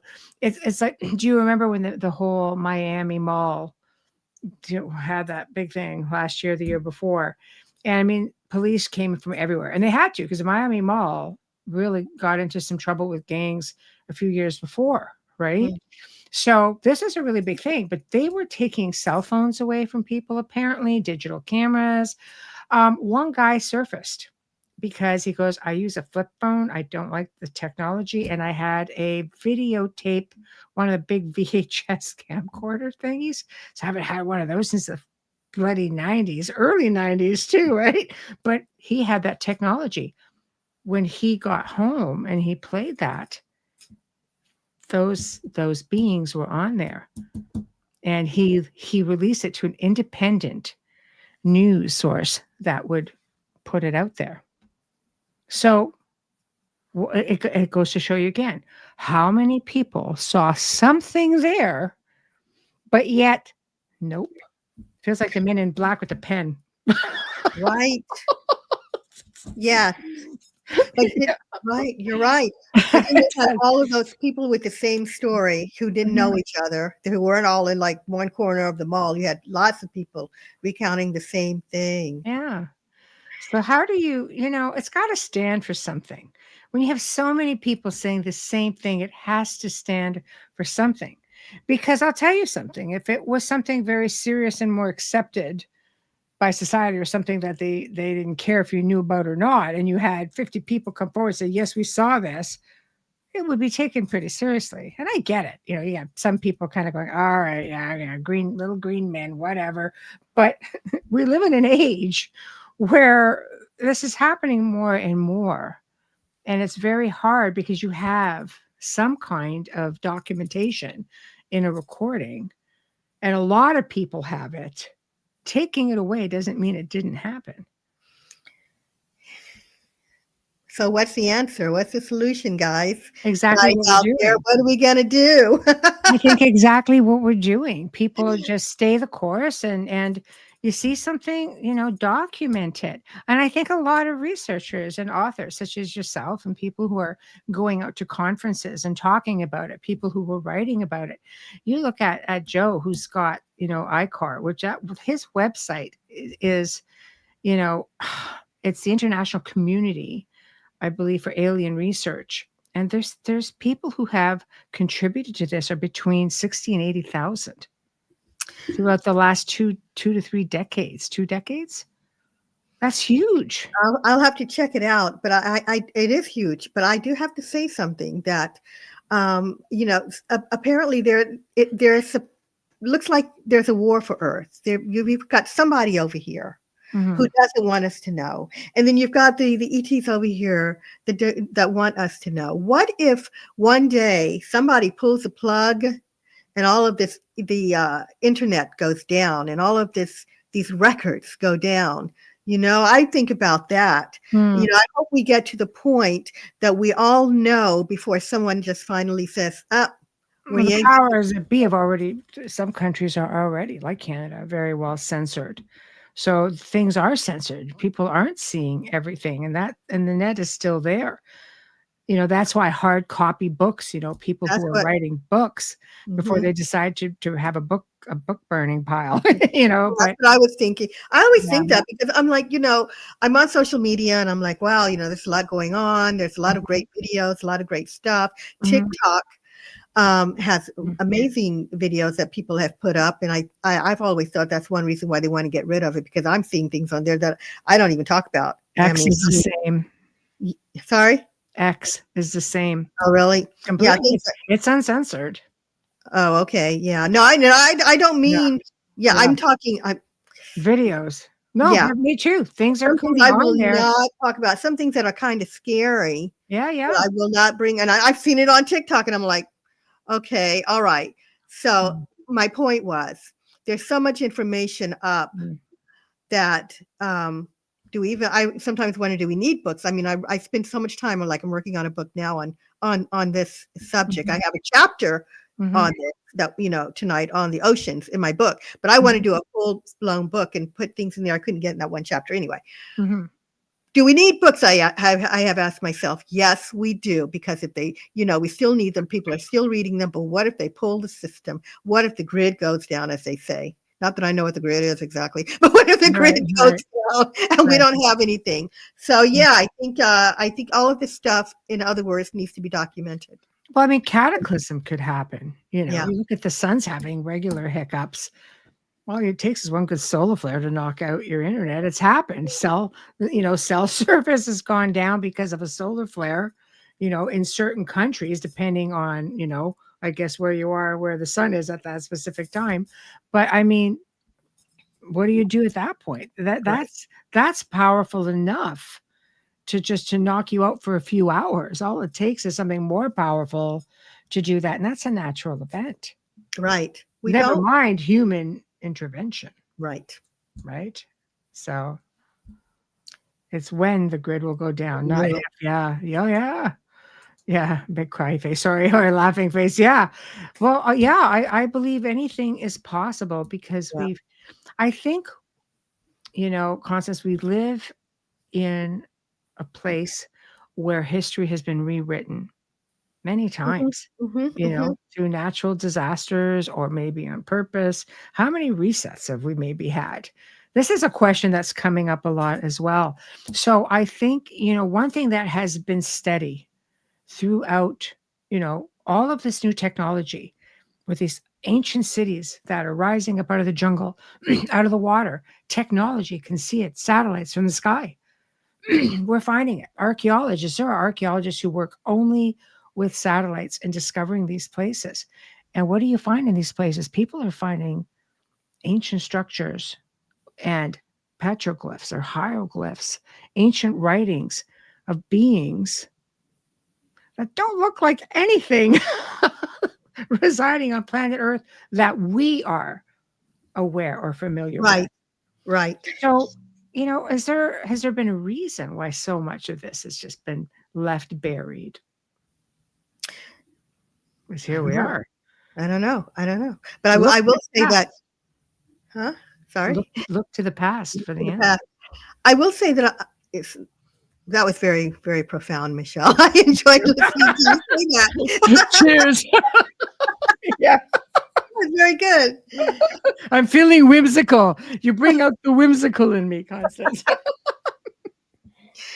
I talk about in my book the ancient times when we had information destroyed and lost. I think that a lot of the stuff was written down and it was lost to us for a variety of reasons. Religion destroyed some of it. Mhm. Um, catastrophes, natural catastrophes, like you said.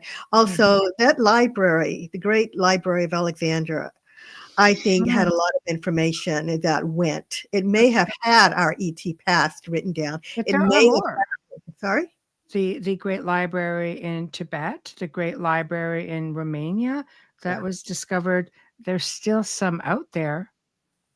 But Yeah. Alexandria was a great loss. People came I, from all over the ancient world to study there. if you went there, you had to turn over your books for copying That's to right. be placed in the library. So I Mhm. think we lost a lot of information. But I really think we do have help out there. Mhm. I do, like I said, I believe there are extraterrestrials that are involved with us telepathically. There may be extraterrestrials walking among us that are trying to help, that are hidden, just like in the Star Trek universe. Mhm. They could be standing right next to us because there's so many different kinds of them, the ethereal beings that we can't see, Oh, look at the hybrids. the hybrids. There have been stories again with the iPhone. People go on and they tell their stories, and I've seen at least two different young men in different parts of the U.S. who say they saw reptilian beings Hmm, by accident. absolutely. So, and you didn't have people going on telling those stories before. So Mhm. the idea that there are, and they don't have to be bad, by the way, to be reptilian, No, for but sure. the idea that you have extraterrestrials possibly walking around on Earth, and I think they are, Mhm. um, is huge. And sometimes, people are talking about what they found, who they Mhm. saw, and what it looked like. Mhm. I would agree with you. I would agree with you. I think there are a lot of beings who are giving snippets. I think if you are an experiencer, we don't need disclosure because we've all had extraterrestrial experiences, those of us who are experiencers or contactees. So for us, it's just like, when is the rest of the world going to get to have these experiences? Eventually, they're just going to show up, whether the powers that be want us to know or not.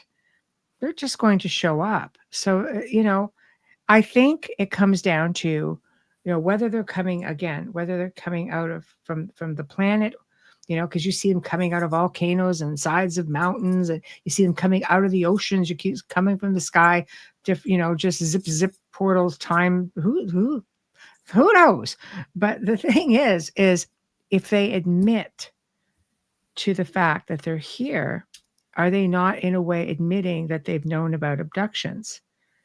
that they've known perhaps that their citizens were being taken or traumatized, but not everybody has, but there's a lot of people who call themselves abductees who don't necessarily talk about good experiences. I think those who have better experiences will call themselves experiencers or contactees. But the thing is that somebody's going to have to admit that. So that might not be a place that they want to venture to. Well, you're right, but we also don't know what kind of conflict there is over us. 100%. That might be going on. 100%. Right?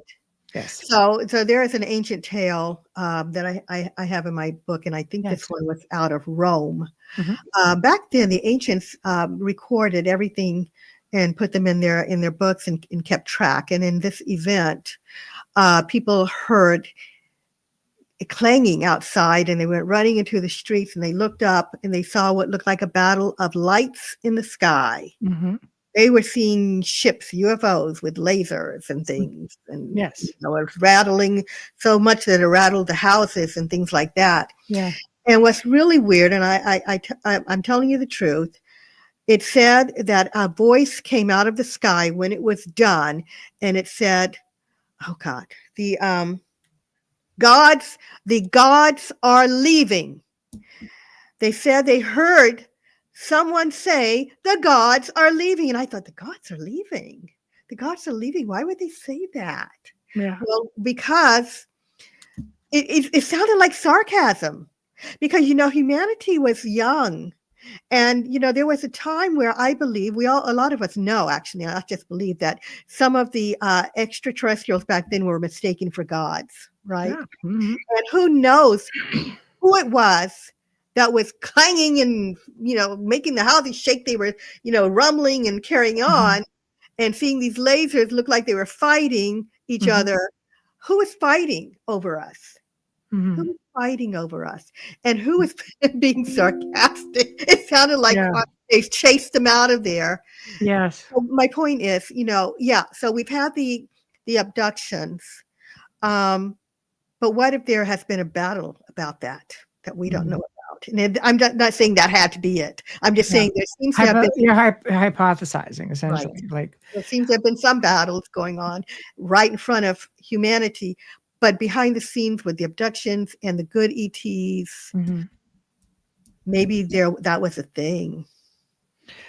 Well, I don't try to discount anything. I believe that there are too many people that have too many varied experiences that lean from this extreme to this extreme. But I also know that, as far as civilized world, we're not the first ones here. They've already shown, going back even millions of years ago. I could send you stuff on a mine that's supposed to be something like 350 million years old, where they were mining for, what was it, uranium. Like, beings came here to this planet. The Anunnaki were here to mine gold. So, I mean, it was definitely for minerals, and I'm sure some resided here. There maybe have been some that have been, like you say, inner Earth the entire time. And then we sort of, they terraform, drop us on here, and a whole melee of other things. All these other beings could have been dropped off here with us as well. Like, why, we're humanoids, we're Earthlings. Of course, we're all Earthlings. We're humans is what we call ourselves, but it doesn't mean that there isn't other humanoids residing somewhere. This planet is vast, right? It's vast. Yeah. So, I mean, we're just so limited, I think, in our knowledge on the scope of things that are out there. I think our ancient ancestors probably knew more than we did with respect to technology in some forms. I mean, there are buildings standing still that we can't even put a building up that's going to last more than, a few hundred years, if you're lucky. And that's, the other side of the world. Here, we're relatively new. You're seeing some structures, but I mean, on an average, we can build you a building that might last a couple hundred years, maybe 300. We might see some buildings from 1700s. But, so I just think that we're relatively new still. Yeah. And we're not as accepting. And that could be because of conditioning in this day and age where our ancestors maybe weren't so easily conditioned. They would accept and learn from other beings or Well, stuff. I agree, and it's so frustrating. It's like, for me, it's like living alone on an island sometime. Yeah, it is. I don't have anyone to talk to about this stuff. I know. No, but it's it's all out there. That's the thing. There are sightings everywhere. Like you're giving all of these examples, and it's 100%. These stories are coming from somewhere. Somebody had to have seen them. Somebody had to have an experience. It's happening. People in airplanes are just like, okay, we just saw something just zip by us, and then Mhm. they're over the water, and they're seeing things coming out of the water, right out of the ocean. Right, they're It's not just trying like, to hide themselves. no, exactly. So I think maybe the question is like, we know they're there. And I think the big question is, why are they hiding it? How long have they been there? How many are there? All these triangles around the world, especially the ones in the water. Like, I mean, those are power spots of sorts. Why? Right. What's creating all this melee? I mean, there's some scientific explanations, and maybe there's some that aren't so scientific, Mhm. So, have you heard that we might have been here to hold up Earth for another planet that's possibly about to end in some way? I don't know. Have you heard about that? Hold up Earth for another planet.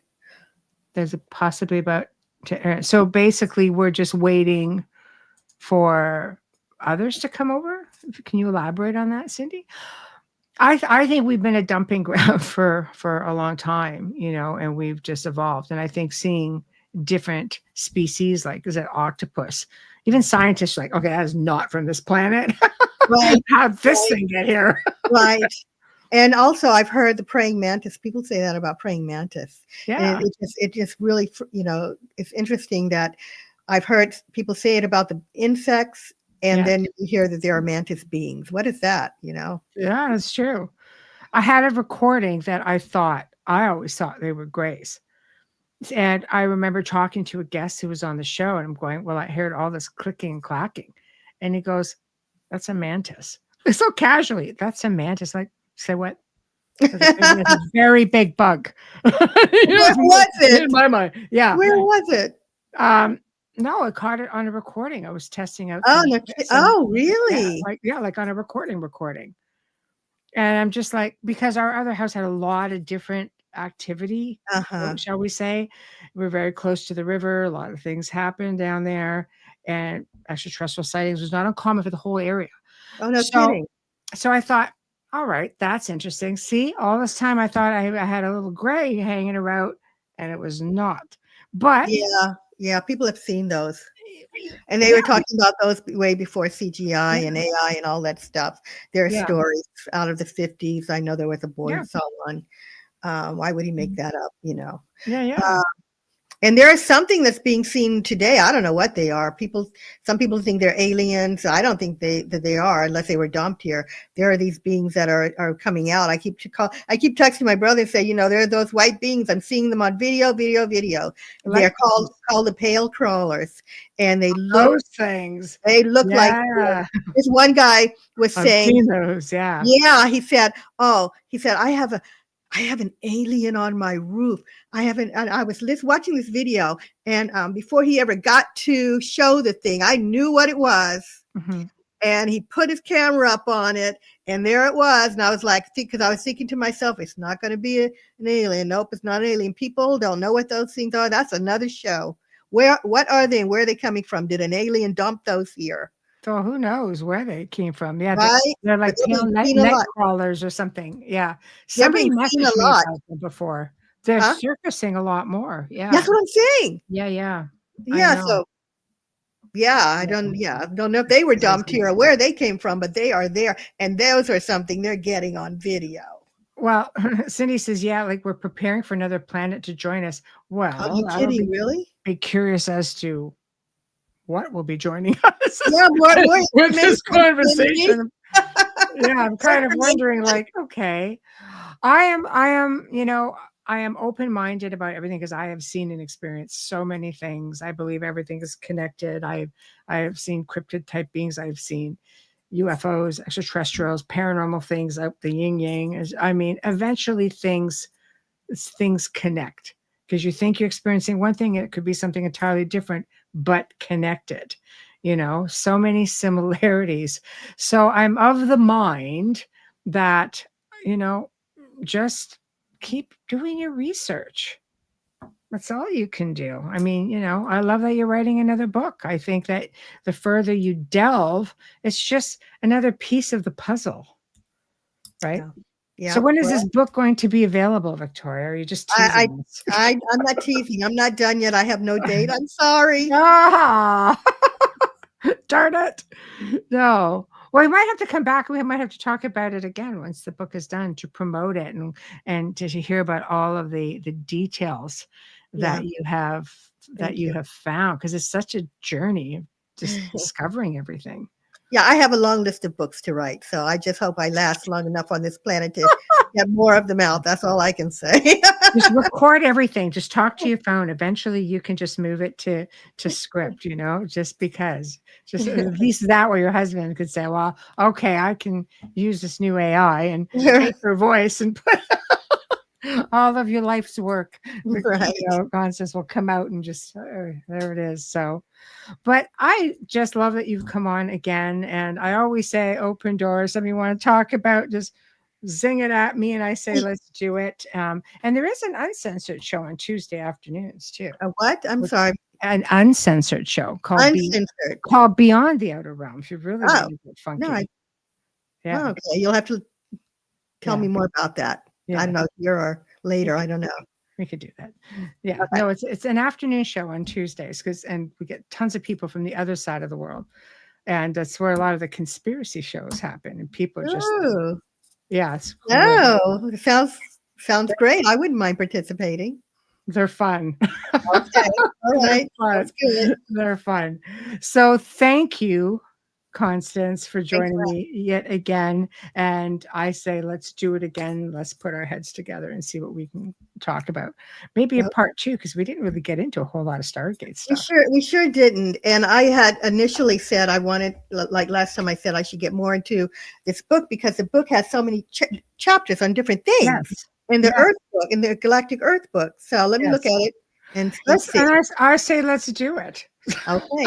All right. I'll be in touch. Thank you. Thanks for having me. Bye, everybody. Bye-bye. Well, everyone, we have come to the end of another interesting show.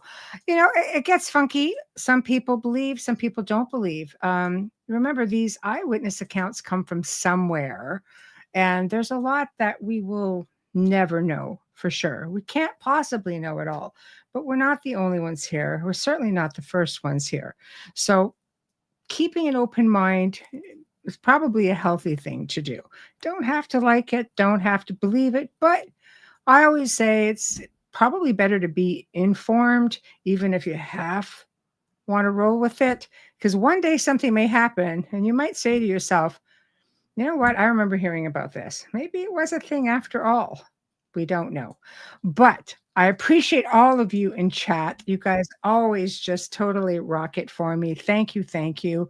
And next week, Tuesday, Beyond the Outer Realm welcomes Maxim Furyk. And he's going to be joining me to discuss his newest book, The Lost Tribes of Bigfoot. I know, just the title right there just has me intrigued. Wednesday, the return of Tony Ghazi. I say part 2 because we just never got into all the information that he had to share. And he did a lot of channeling of the mantis and giving incredible messages. And he's going to return. He's going to do more of that. And we'll hopefully share other experiences with other ET beings that he's had. So just wonderful. So delightful to spend time with somebody with this incredible positive energy. Thursday, guys are going to love this. Morgan Daimler returns to discuss her newest book, Paid with a Kiss, Love and Sex and Fairy Belief. And if you get into fairy lore, there's some crazy stuff in there. But even the term paid with a kiss is not what you think, but it is wild. So definitely tune in. I hope you all have a terrific weekend. Much love to you all. Stay safe, and we'll see you on Tuesday. Good night.